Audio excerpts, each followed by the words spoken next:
اس کے علاوہ یہ کہ حضرت عمر فاروق کے دور میں کیونکہ بہت سے نئے تعلیمی ادارے بنے تو اس وجہ سے اساتذہ کی جو ڈیمانڈ ہے وہ بھی بڑھ گئی.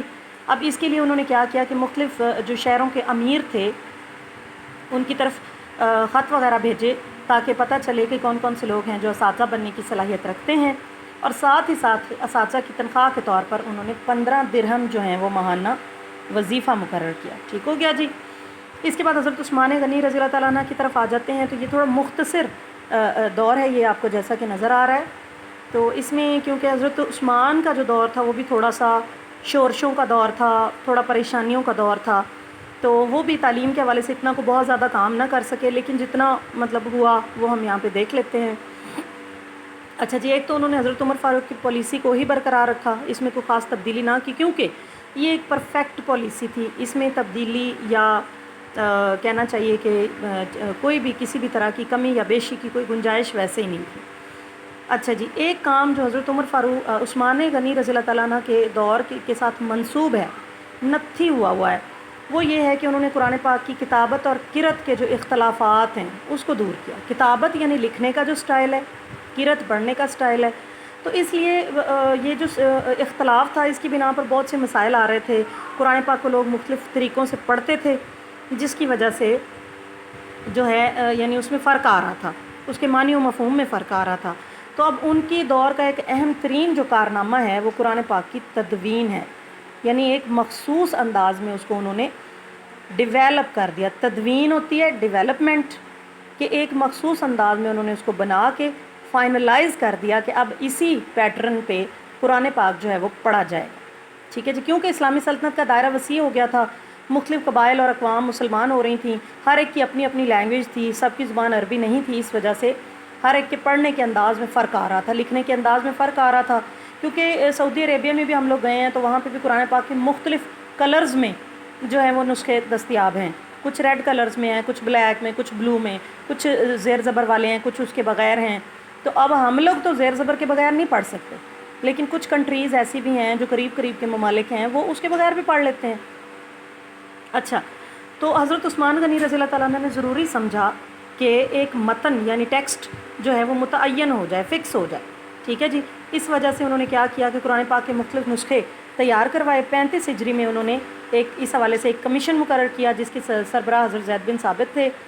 وہ کاتب وحی رہ چکے تھے، یعنی انہوں نے وحی لکھی ہوئی تھی، تو اس لیے ان کو ساری چیزوں کا پتہ تھا. اچھا جی، اس کے علاوہ یہ کہ پہلے ایک نسخہ تیار کیا گیا، اس کا نام انہوں نے امام رکھا، مطلب مین جو لیڈنگ ہوتا ہے، جیسے مین برانچ ہوتی ہے کسی ادارے کی. ٹھیک ہے، باقی اس کے ساتھ کیمپسز ہوتے ہیں، تو یہ امام جو ہے وہ مین اس کا نسخہ تھا. اس کے بعد انہوں نے اور اس کی نقلیں وغیرہ تیار کروائیں، اور 4 نقلیں تیار کروا کے انہوں نے کوفہ، بصرہ، دمشق اور قاہرہ میں رکھ دیں تاکہ وہاں سے لوگ جو ہیں وہ ریلیٹڈ جو علاقوں کے لوگ ہیں وہ اس سے فائدہ اٹھا سکیں. آگے ہم چلیں گے حضرت علی رضی اللہ تعالیٰ عنہ کی دور کی طرف. تو میرا خیال ہے کہ حضرت عثمان کے دور کی نسبت حضرت علی کا دور مزید کریٹیکل تھا، مزید ایک ٹف دور تھا، اور بہت ہی زیادہ جو ہے وہ باہمی اختلافات تھے اس میں، اور اس وجہ سے تعمیری کاموں کی طرف بالکل کوئی توجہ نہیں دی جا سکی. اس دور میں تعلیمی تحریک چلتی رہی اور بزرگ صحابہ جو ہیں وہ درس و تدریس کرتے بھی رہے، لیکن جو ایک سلسلہ حضرت عمر کے دور میں تھا میں نہیں سمجھتی کہ وہ بعد میں کبھی بھی کہیں بھی وہ ہو سکا ہے. حضرت علی رضی اللہ تعالیٰ عنہ کے حوالے سے حضور پاک صلی اللہ علیہ وسلم نے ان کو باب العلم کا لقب دیا ہوا تھا، تو حضرت علی کے علمی قابلیت جو ہے وہ ہم اچھی طرح جانتے ہیں، اور آج بھی بہت سے اقوال ہیں جو ہمیں ان کے نظر آتے ہیں. تو حضرت علی کا سب سے بڑا علمی کارنامہ اگر دیکھا جائے تو آپ نے علم نحو، گرامر کی بنیاد رکھی. اس علم کی بدولت غیر عربوں کے لیے عربی سیکھنا مشکل نہ رہا. اسی طرح قرآنی تعلیمات کی تبلیغ آسان ہو گئی. حضرت علی باکمال مقرر تھے، یعنی تقریر بہت اچھی کرتے تھے، ان کے خطبوں کی بڑی تاثیر تھی، تو یہی وجہ ہے کہ لوگ ان کے خطبے یاد کر لیا کرتے تھے. عربی زبان کا پہلا ادیب عبدالحمید یہ کہتا ہے کہ میں تحریروں میں حضرت علی کے خطبات کا جو ہے وہ مطلب اس میں مجھے فیض نظر آتا ہے، یعنی جو بھی وہ لکھتے ہیں اس میں وہ کہتے ہیں کہ حضرت علی رضی اللہ تعالیٰ عنہ کے خطبات ہی کی روشنی میں نے لکھا ہے.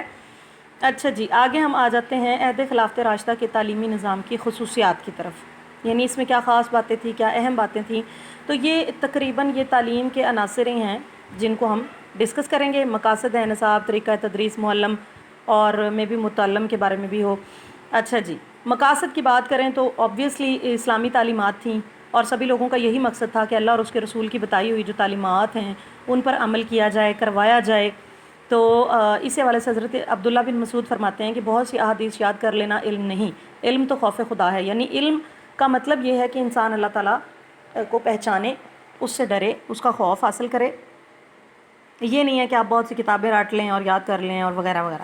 نصاب کی اگر بات کی جائے تو حضور صلی اللہ علیہ وسلم کی دور کی نسبت نصاب آبویسلی اس دور میں زیادہ ہو گیا تھا۔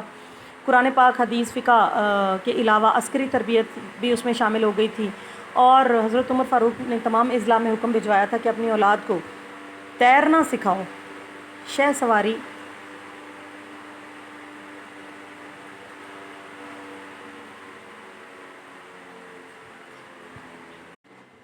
اچھا جی، چلیں ری کنٹینیو کرتے ہیں اس لیکچر کو۔ یہ اس کا پارٹ 2 آ گیا ہے جی۔ ہاں جی، نصاب کی بات کر رہے تھے کہ حضرت عمر فاروق رضی اللہ تعالیٰ عنہ نے حکم بھجوایا کہ اپنی اولاد کو تیرنا سکھاؤ، شہ سواری کی تربیت دو، عمدہ ضرب الامثال یاد کرواؤ، اور پاکیزہ اشعار جو ہیں وہ یاد کرنے کی تلقین کرو۔ پاکیزہ اشعار یعنی وہ جن میں اچھی انفارمیٹیو باتیں ہوں اور اچھا جو ایک معاملہ ہے وہ ہمیں نظر آئے۔ اچھا جی، اس کے بعد ہے طریقہ تدریس۔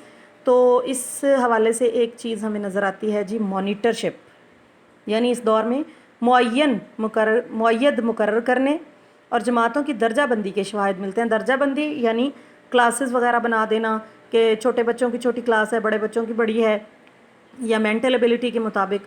تو علامہ ذہبی جو ہیں اس حوالے سے فرماتے ہیں کہ حضرت ابو الدرداء دمشق کی جامعہ مسجد میں درس دیتے تھے، ان کے گرد تقریباً 1600 طلبہ کا ہجوم ہوتا۔ ان کا انداز تعلیم یہ تھا کہ 10 طلبہ کی جماعت بنا دیتے، ہر ایک پر ایک معید یعنی مانیٹر مقرر کر دیتے، خود بھی جماعتوں کے درمیان ٹہلتے اور سبق کو غور سے سنتے۔ استاد کے حوالے سے اگر بات کی جائے تو میرا خیال ہے کہ یہ تو ایسی بات ہے کہ اس کے اوپر جتنا بھی جو ہے وہ ڈسکشن کی جائے۔ اچھا، اس میں ہمیں یہ نظر آتا ہے کہ مسلم معاشرے میں استاد کا بہت زیادہ بلند مقام تھا، استاد کی بہت زیادہ عزت کی جاتی تھی اور ہے، اور یہی چیز ہم دیکھیں گے کہ حضرت ابو الدرداء جو ہیں وہ جب دمشق کی جامع مسجد میں درس دینے کے لیے تشریف لاتے تو ان کے ساتھ طلبہ کا ہجوم ہوتا۔ حضرت ابو سعید کے گرد لوگوں کا اس قدر ہجوم ہوتا کہ انہیں بالائی منزل پر جا کر حدیث بیان کرنا پڑتی۔ یعنی اساتذہ کے بہت ہی زیادہ جو ایک رسپیکٹ کا پہلو ہے وہ اس دور میں ہوا کرتا تھا، اور اسٹوڈنٹس جو ہے وہ جان نثار کرنے کے لیے بھی تیار ہوتے تھے۔ تو بہت ہی ایک اچھا سلسلہ تھا اس دور میں، لیکن جیسے جیسے طلبہ کی رسپیکٹ کے معیار میں کمی آ رہی ہے تو یقین کریں کہ تعلیم کے معیار میں بھی کمی آ رہی ہے۔ ٹھیک ہے جی۔ اچھا، تعلیم نسواں کی اگر بات کی جائے تو عہد خلافت راشدہ میں تعلیم نسواں پر بھی توجہ دی گئی ہے۔ ہم پہلے بھی بات کر چکے ہیں کہ حضرت عائشہ رضی اللہ تعالیٰ عنہ کے گھر میں درس و تدریس کا سلسلہ جاری تھا۔ حضرت فاطمہ تو زہرا فن خطابت میں مہارت رکھتی تھیں، عائشہ بنت طلحہ زبان و ادب میں ماہر تھیں۔ اس وجہ سے خواتین جو ہیں ان کی بھی ایسی ایکٹیویٹیز تھیں کہ وہ مردوں سے پیچھے نہیں تھیں۔ ٹھیک ہے جی۔ اس کے بعد ہے بہبود اساتذہ۔ تو اساتذہ کی فلاح و بہبود کے لیے بھی اس حوالے سے بڑا کام کیا گیا، جیسا کہ ہم نے حضرت عمر فاروق کے دور کو ڈسکس کیا تو اس میں یہ دیکھا کہ تنخواہیں دینے کا جو رواج ہے وہ اس دور میں شروع ہوا۔ حضرت عمر فاروق جو ہیں وہ سرکاری خزانے سے 15 درہم ان کو تنخواہ دیا کرتے تھے، اور بعد والے حکمرانوں نے بھی اس روایت کو جاری رکھا۔ اچھا جی، اس کے علاوہ یہ کہ طلبہ سے حسن سلوک کی بات اگر کی جائے تو معلمین جو ہیں وہ اپنے طلبہ سے بہت زیادہ حسن سلوک سے پیش آتے، سوالات ان کے حوصلے سے سنتے، تحقیق کے بعد ان کے جوابات دیتے۔ ایک دفعہ ابو ہارون عبدی حضرت ابو سعید کی خدمت میں حاضر ہوئے تو انہوں نے کہا کہ رسول کریم نے فرمایا کہ تمہارے پاس کونے کونے سے بہت سے لوگ علم حاصل کرنے کے لیے آئیں گے، تم ان سے بھلائی کرنا، یعنی اچھے انداز میں ان سے پیش آنا، اچھے انداز میں ان سے بات کرنا اور ان کو سیٹسفائی کرنا۔ ہاں جی، اگلا جو ہمارا ٹاپک ہے وہ یہ دیکھیں، برصغیر میں مسلم تعلیم کا آغاز۔ ٹھیک ہے جی، اور مغلیہ دور میں تعلیم، اس میں مدارس اور نصاب کے اوپر ہم بات کریں گے۔ تو یہ آ گئی ہے جی ہمارے پاس برصغیر میں مسلمانوں کی جو تعلیمی ترقی ہے، لیکن یہ تھوڑا سا اس کا انٹروڈکٹری پارٹ ہے، اس کو ہم نہیں دیکھیں گے۔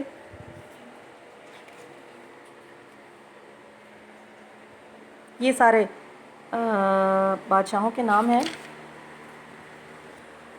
اچھا جی، تعلیم کے آغاز کے حوالے سے اگر بات کی جائے تو یہ ٹاپک جو ہے ہمارے سامنے یہی آ جاتا ہے۔ اچھا جی، اس میں فرسٹ آف آل ہم دیکھیں تو جیسا کہ سبھی لوگ جانتے ہیں کہ فتح سندھ جو ہے یعنی کہ جب محمد بن قاسم جو ہیں وہ برصغیر پاک و ہند میں آئے تھے، وہاں سے لے کر مغلیہ سلطنت کے زوال تک کا جو دور ہے وہ یہ کہا جاتا ہے کہ برصغیر پاک و ہند میں مسلمان حکمرانوں کا دور تھا۔ اس عرصہ میں مختلف خاندانوں نے حکومت کی، ہندوستانیوں کی تعلیم کے لیے ضروری اقدامات کیے، اور انٹر کی بک میں بھی جو ہے وہ یہ چیپٹر موجود ہے، اور اس میں بھی میں بچوں کو یہی بتاتی ہوں کہ مسلمان جب آئے تھے وہاں برصغیر پاک و ہند میں تو بڑا ایک فضول سا سسٹم تھا۔ ہندوؤں نے جو ہے وہ مختلف اس کی اقسام بنائی ہوئی تھیں،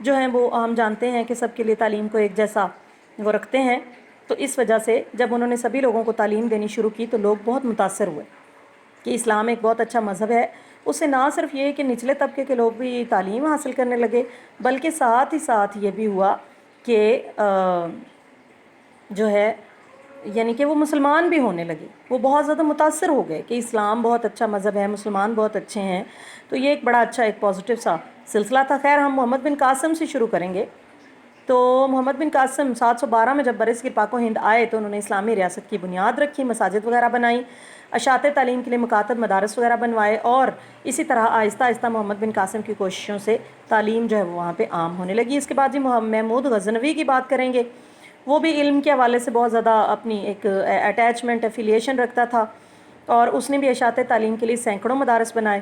اچھا جی، غزنی میں اس نے ایک مسجد بنوائی، اس کے قریب ایک جامعہ قائم کی، جامعہ یعنی کہ یونیورسٹی۔ اچھا جی، اس میں ایک کتب خانہ یعنی لائبریری بھی بنوائی، اور وہاں پہ بہت اعلیٰ کتابیں موجود تھیں۔ یونیورسٹی کے اخراجات، اساتذہ کی تنخواہیں، طلباء کے مالی وظائف جو ہے وہ سب کے سب اس کے ذمے تھے۔ اس کے بعد ہے جی مسعود غزنوی۔ یہ نام ویسے میرے علم میں پہلی دفعہ آیا ہے۔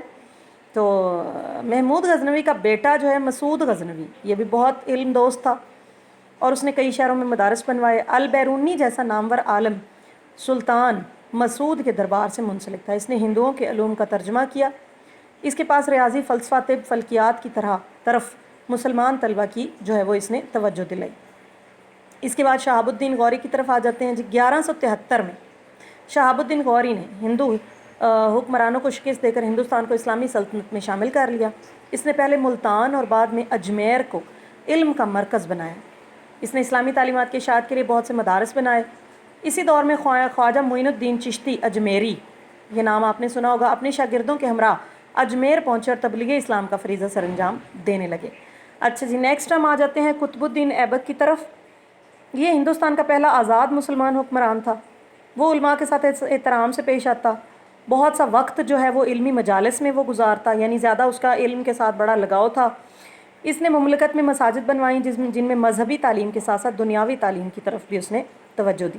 اچھا جی، ناصر الدین محمود، یہ بہت ہی ایک متقی انسان تھا، علم کا قدردان تھا۔ فارسی زبان و ادب کی ترقی میں اس نے بہت اہم کردار ادا کیا، اور دہلی میں مدرسہ ناصریہ جو ہے وہ اس نے قائم کیا۔ ٹھیک ہو گیا جی۔ اچھا، غیاث الدین بلبن کی طرف آ جاتے ہیں جی۔ اس نے اپنے 20 سالہ دور حکومت میں بہت سی تعلیمی خدمات سر انجام دیں۔ بغداد، بخارا کے علماء کو اپنے دربار میں عزت دی۔ ان علماء میں شیخ فرید الدین، شیخ بہاؤالدین، شیخ بدر الدین، شیخ قطب الدین بختیار جیسے لوگ جو ہیں وہ شامل تھے۔ ان شخصیات سے دہلی کی علمی رونق جو ہے وہ دوبالا ہو گئی، اور اسی طرح لاہور کے بعد دہلی جو ہے وہ علم کا دوسرا بڑا مرکز بن گیا۔ جلال الدین خلجی، یہ ایک بہت بڑے عالم اور شاعر تھے، لوگوں سے علمی مسائل پر مباحثے کیا کرتے تھے، اور لوگ جو ہیں وہ ان کے علم سے استفادہ کرتے اور وہ لوگوں کے علم سے استفادہ کرتے تھے۔ انہوں نے دہلی میں ایک دارالعلوم کی بنیاد رکھی۔ امیر خسرو، نام سنا ہوگا آپ لوگوں نے، ایک بہت عظیم شاعر تھے، وہ بھی ان کے دربار سے منسلک تھے۔ اسے سفید کپڑوں میں دربار میں آنے کی اجازت تھی، یہ وہ امتیاز تھا جو شہزادوں کو حاصل تھا۔ امیر خسرو شاہی کتب خانے کا ناظم اعلیٰ، یعنی جو چیف لائبریرین کہہ لیں آپ، یا جو ہائر لیول پہ جو خیال رکھنے والا شخص ہوتا ہے۔ اچھا، اس کے علاوہ یہ کہ علاؤ الدین خلجی کی طرف آ جاتے ہیں جی۔ علاؤ الدین خلجی نے اپنے زمانے میں دہلی میں مساجد، مدارس اور دیگر عمارات تعمیر کروائیں۔ اس زمانے کے عظیم فلسفی، سائنسدان، قانون دان، تاریخ دان اور صوفیاء دہلی میں جمع تھے۔ ان میں سے بعض مدارس میں درس و تدریس سے منسلک تھے، اور ان کو باقاعدہ تنخواہ جو ہے وہ دی جاتی تھی۔ غیاث الدین تغلق، اوپر غیاث الدین بلبن ہے، نیچے غیاث الدین تغلق ہے۔ یہ بھی علماء کی سرپرستی کیا کرتے تھے، ان کے لیے وظائف مقرر کیا کرتے تھے۔ سیاسی اور انتظامی معاملات کو چلانے کے لیے اسلامی مجموعہ قوانین انہوں نے بنوایا تاکہ ریاستی امور کا فیصلہ اسلامی تعلیمات کی روشنی میں ہو سکے۔ محمد تغلق جو ہیں وہ فلسفہ، طب، ریاضی، علم نجوم، علم ہندسہ، منطق اور فارسی زبان میں ماہر تھا۔ اس نے اشاعت تعلیم کے لیے مدارس بنوائے، اور ابن بطوطہ بھی محمد تغلق کے دور میں ہندوستان آیا اور اپنی امید سے زیادہ انعامات لے کر گیا، یعنی بہت زیادہ اسے نوازا گیا علم دوستی کی بنا پر۔ فیروز شاہ تغلق کی اگر بات کریں تو اپنی رعایا کی تعلیمی ترقی کا بہت خواہش مند تھا۔ اس نے فتوحات فیروز شاہی کے نام سے اپنی سوانح عمری لکھی۔ سوانح عمری ہوتی ہے جی لائف بایوگرافی، یعنی اپنی زندگی کی جو ہسٹری ہے۔ اس کے دربار میں علماء کا ہجوم رہتا جنہیں سرکاری خزانے سے وظائف دیے جاتے، اور اس کے دور میں تعلیمی سرگرمیاں بہت عروج پر تھیں۔ مدارس کی اس نے مرمت کروائی، تعلیمی ادارے بنوائے، اور اس نے ایک مدرسہ جو ہے وہ دہلی میں بنوایا جس کا نام ہے مدرسہ فیروز شاہی، اور یہ ایک بہت بڑی عظیم تعلیمی درسگاہ تھی۔ یہ ایک اقامتی ادارہ تھا، یعنی کہ جہاں پہ طلبہ اور اساتذہ قیام کیا کرتے تھے، اکٹھے رہتے تھے، اور ان لوگوں کو شاہی خزانے سے وظائف دیے جاتے تھے۔ چلیں بیٹا، یہ لیکچر ہمارا یہیں پہ اختتام کرتے ہیں اس کو، کیونکہ یہ آگے بھی جا رہا ہے۔ آئی تھاٹ کہ یہاں پہ پورا ہو جائے گا، تو انشاءاللہ نیکسٹ جو رہ گئے ہیں وہ ہم اگلے لیکچر میں ڈسکس کریں گے۔